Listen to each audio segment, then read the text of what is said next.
Le film commence avec Alice, Catherine McCormack, et son mari Don, Robert Carlyle, préparant un repas dans une cabane sombre. Il y a eu récemment une infection par le virus rage et ils ont réussi à s'enfuir vers la campagne. Don et Alice sont reconnaissants que leurs enfants soient partis en voyage scolaire en dehors du Royaume-Uni et ne soient pas infectés. Alors qu'ils s'embrassent passionnément, une vieille femme les interrompt. La maison appartient à elle et à son mari, et toutes les fenêtres sont fermées. Don et Alice préparent un repas pour un couple de personnes âgées, une femme et Jacob, Shahid Ahmed. Pendant le dîner, l'autre femme demande à faire de la place à son petit ami, mais Jacob dit qu'il est parti depuis un moment et qu'il ne reviendra pas. Soudain, on frappe fort à la porte d'entrée. Le garçon n'est pas infecté. Après la discussion, Don le laisse entrer et ferme rapidement la porte. Ils nourrissent le garçon et lui demandent d'où il vient. Il est originaire d'une ville voisine et dit être persécuté par sa famille. Lorsque l'autre femme regarde dehors, elle est surprise de voir une personne infectée briser une vitre fermée par des planches et lui cracher du sang au visage. Don matraque à mort une femme infectée avec un pied de biche. Bientôt, l'autre femme est infectée et Don la tue également. Alors que les survivants tentent désespérément de s'enfuir, plusieurs personnes contaminées se précipitent dans la cabane.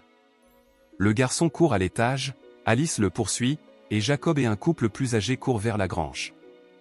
Le vieil homme essaie de garder la porte fermée, mais une personne infectée entre et lui transmet le virus.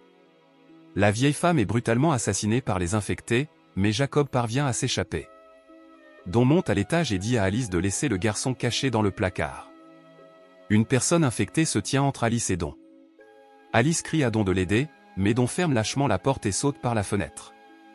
Alors que Don s'enfuyait, il se retourna et vit Alice sortir par la fenêtre. Il traverse un champ et est pourchassé par de nombreux infectés, plusieurs infectés se cachent dans les collines et le poursuivent. Lorsque Don arrive au quai, Jacob est déjà en train de détacher le bateau. Don et Jacob montent à bord, mais les infectés assomment Jacob et le jettent à l'eau. Don essaie de faire monter Jacob dans le bateau, mais Jacob est submergé et du sang s'accumule autour du bateau. Jacob est infecté et tente d'attaquer Don, mais Don s'échappe et coupe Jacob avec le moteur. Don descend la rivière et regrette d'avoir rompu avec Alice. Les gros titres décrivent le passage du temps entre l'épidémie et la mise en quarantaine de la Grande-Bretagne, l'arrivée des troupes américaines, la dernière personne infectée à mourir, le programme de repeuplement et, finalement, le retard de 28 semaines. La docteure américaine Scarlett Roseburn regarde un avion atterrir à l'aéroport. Parmi ceux qui sont arrivés se trouvaient Amy, Imogen Poote, et son frère Andy, Macintosh Mugleton. Scarlett est fâchée que personne ne lui ait dit qu'elle amènerait les enfants, même s'il faudrait toute la journée pour s'occuper des civils. Ils subissent tous plusieurs examens médicaux et Scarlett se rend compte que la couleur des yeux d'Andy est un trait qu'il a hérité de sa mère. Elle note également qu'Andy est le plus jeune du pays. Une fois que tout le monde aura passé l'examen médical, les civils seront transportés en métro vers la zone de sécurité du district 1, où ils vivront. Le district 1 dispose d'électricité 24h24, d'eau chaude et froide, d'un supermarché et d'un pub. Des cadres américains sont également postés dans tout le quartier. Votre travail consiste à protéger les gens. Chaque toit est tenu par un tireur d'élite, et il rencontre Doyle, Jeremy Renner, qui soulage son ennui en plaisantant avec ses camarades tireurs d'élite et amis pilotes d'hélicoptère Flynn, Harold Perrineau. Il est fortement conseillé aux civils de ne pas quitter la zone de sécurité car le quartier n'a pas encore été dégagé. Le métro arrive à la station et Tammy et Andy retrouvent leur père, Don. Ils s'embrassent et sont heureux de se retrouver à nouveau. Tout cela se produit pendant que le général Stone, Idris Elba, surveille les civils avec des caméras disséminées dans toute la ville. Pendant ce temps, Scarlett dit à Stone qu'elle est en colère de ne pas avoir été informée de l'arrivée des enfants dans la ville, car elle n'est même pas encore prête à accueillir des mineurs. Elle craint que l'infection ne revienne, mais Stone lui dit que si l'infection revient, il appliquera le code rouge, un ordre visant à éliminer toutes les personnes infectées. Tous les civils vivront dans un premier temps dans de grands immeubles résidentiels jusqu'à ce que l'armée américaine détermine que les maisons sont habitables et puisse attribuer des parcelles de terrain distinctes à chacune. Don est le principal administrateur du district 1, il a donc accès à tout, où qu'il se trouve. Il vit également dans le penthouse de l'immeuble, ce qui fait le bonheur de ses enfants. Alors que la famille s'installe, Don dit aux enfants que l'appartement est temporaire jusqu'à ce qu'ils trouvent une autre maison. Il lui dit qu'elle ne peut pas retourner dans sa maison d'origine car elle se trouve en dehors de sa zone de sécurité, et doute qu'elle veuille y retourner de toute façon. Andy demande à sa mère ce qui s'est passé. Don fait asseoir les enfants et leur raconte ce qui s'est passé dans la cabine, mais il ment. Il dit qu'il ne peut rien faire pour Alice, elle a été tuée par les infectés. Don a les larmes aux yeux en se souvenant de sa lâcheté et de son abandon par sa femme. Plus tard dans la nuit, alors que Flynn écoute ses écouteurs, Doyle apparaît et lui fait peur. Flynn l'attaque pour avoir réveillé sa femme et ses enfants de leur rêve. Avant que Doyle ne parte, il lui fait à nouveau peur et il rit. Il est retourné à sa position sur le toit et a scruté le complexe d'appartements à travers la lunette de son fusil. Il voit un couple se disputant, un autre couple amoureux, Don et les enfants jouant dans la chambre, et une Scarlett désemparée assise seule. Au milieu de la nuit, Andy fait un cauchemar dans lequel Alice lui arrache le visage et révèle un autre visage. Il dit à Tammy qu'elle pourrait oublier qui est sa mère. Tammy lui assure qu'elle ne le fera pas et le lendemain, il prévoit de retourner chez elle pour prendre des photos et des objets personnels. Dans la matinée, les enfants se faufilent devant les soldats sur le pont et s'échappent de la zone de sécurité, mais Doyle les découvre. Ils traversent une rue déserte de Londres et s'arrêtent lorsqu'ils aperçoivent un scooter devant une pizzeria. Tammy entre dans la maison pour récupérer ses clés et trouve de la nourriture pourrie partout. Elle entra dans la cuisine et trouva le corps du livreur. Elle prend ses clés et son casque et les donne à Andy. Je roule dans la rue, passant devant des voitures abandonnées. Ils atteignent sa maison et entrent à l'intérieur. Andy prend des photos de sa mère et les enfants emballent leurs vêtements dans des sacs. Andy sort, saute sur le trampoline et remarque quelqu'un dans le grenier. Pensant que c'était Tammy, elle monta à l'étage et trouva des asticots sur une assiette de nourriture pourrie. Il y avait du chaos dans le grenier et il remarqua quelqu'un accroupi dans un coin. Andy est choqué d'apprendre qu'Alice est toujours en vie. Les deux s'embrassent, mais Alice le serre trop fort dans ses bras et commence à blesser Andy. Tammy entend ses cris et Andy est libéré de sa mère. Lorsque les enfants courent dehors, des soldats portant des masques à gaz les attendent et Flynn les survole. Les soldats ont trouvé Alice, l'ont ramenée, l'ont forcée à laver son corps et l'ont attachée à une civière.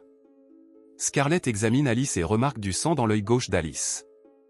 Elle a remarqué une marque de morsure sur son bras et a prélevé un échantillon de sang.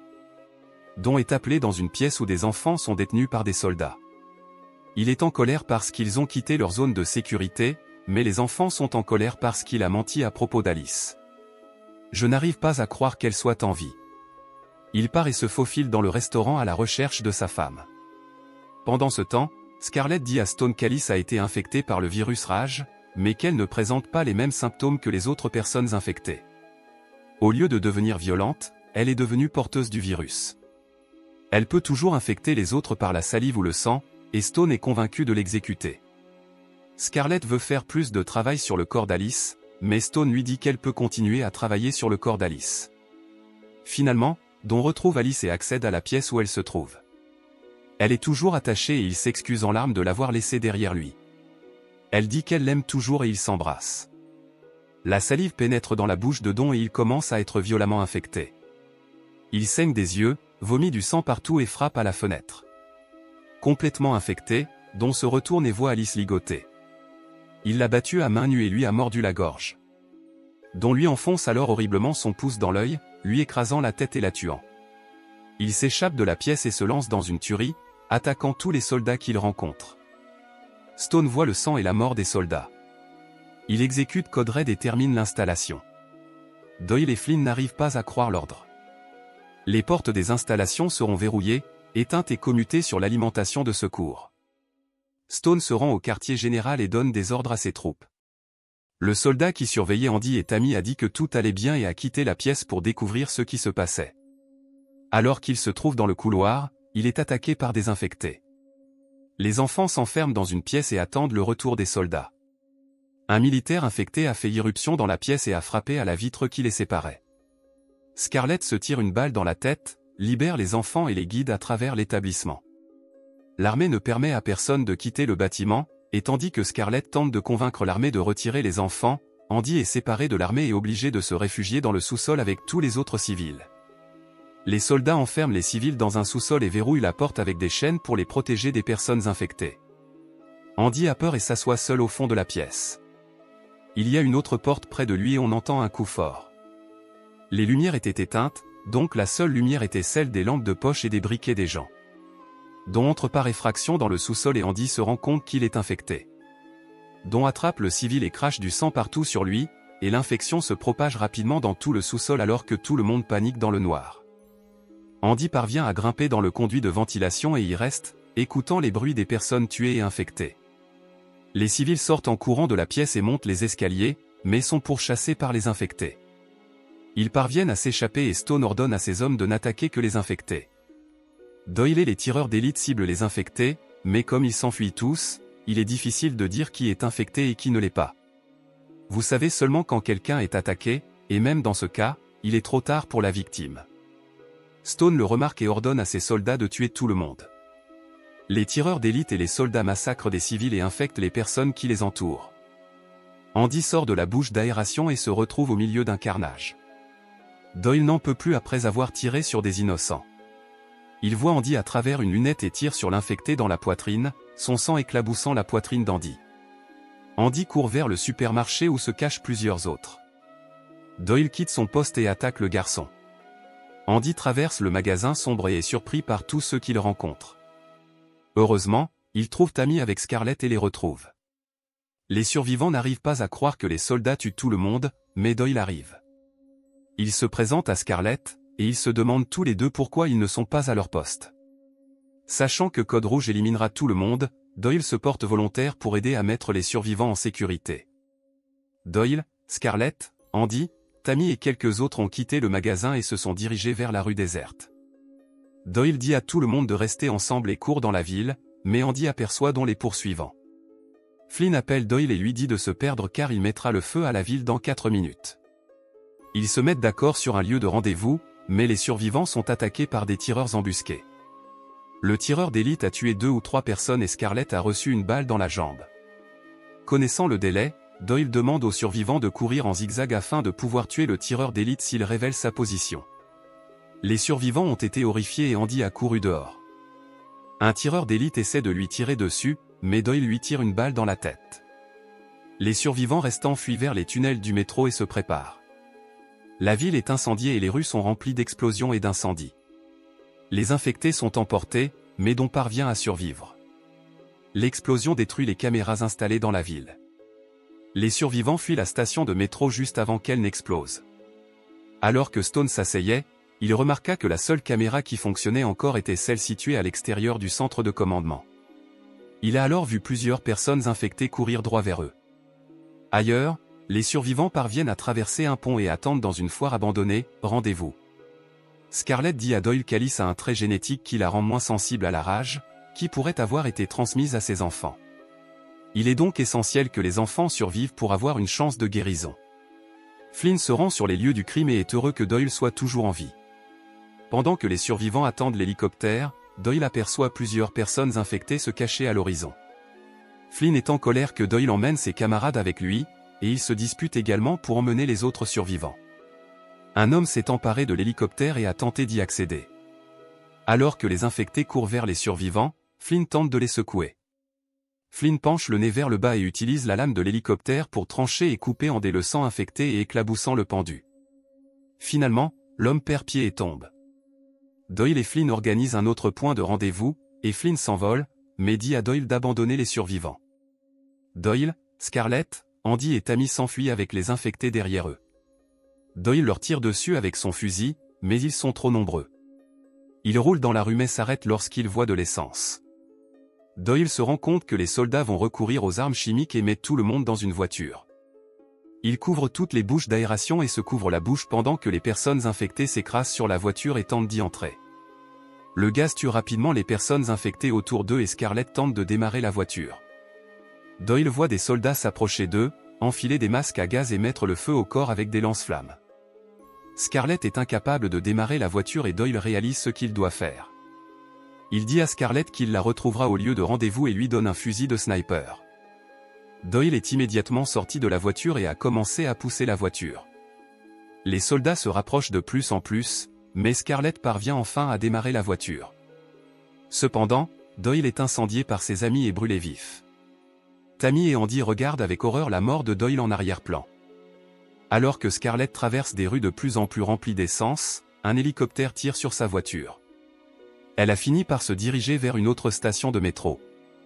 Il n'y a pas de lampe de travail du tout à ce moment-là, Alors Scarlett utilise la vision nocturne du fusil de précision de Doyle pour guider les enfants vers la station. Les enfants ne voyaient rien et avaient peur, mais elle les a aidés à descendre l'escalier roulant et à contourner les corps autour d'eux. Tammy et Andy tombent dans un escalier roulant et Scarlett les cherche désespérément. Elle a vu quelqu'un marcher derrière elle. Elle a trouvé Tammy, mais pas Andy. Alors qu'il le recherche, Don arrive et bat Scarlett à mort avec une arme à feu. Don poursuit Andy et le mord au cou. Tammy prend l'arme et tire sur Don. Tammy est dévastée par la perte de sa famille. Il s'avère qu'Andy est toujours en vie, mais il s'est échappé dans le tunnel. Tammy le poursuit en disant qu'ils seront toujours ensemble. Quelques instants plus tard, Andy s'effondre sur la voie ferrée. Tammy se lève et se rend compte qu'elle n'est pas infectée, même s'il y a du sang dans ses yeux. À l'insu d'Andy, il était également immunisé contre la rage et était porteur du virus. Lorsque les enfants arrivent au point de rendez-vous, Flynn pointe une arme sur eux. Après avoir appris que Doyle est mort, il envoie les enfants voler avec lui. Flynn les conduit en sécurité, en traversant les ruines brûlantes du district 1. 28 jours plus tard. L'hélicoptère de Flynn a été vu s'écraser dans un champ en France, mais son corps n'a jamais été vu. Le film se termine avec la fuite des infectés vers la Tour Eiffel, mais le confinement échoue et le virus continue de se propager.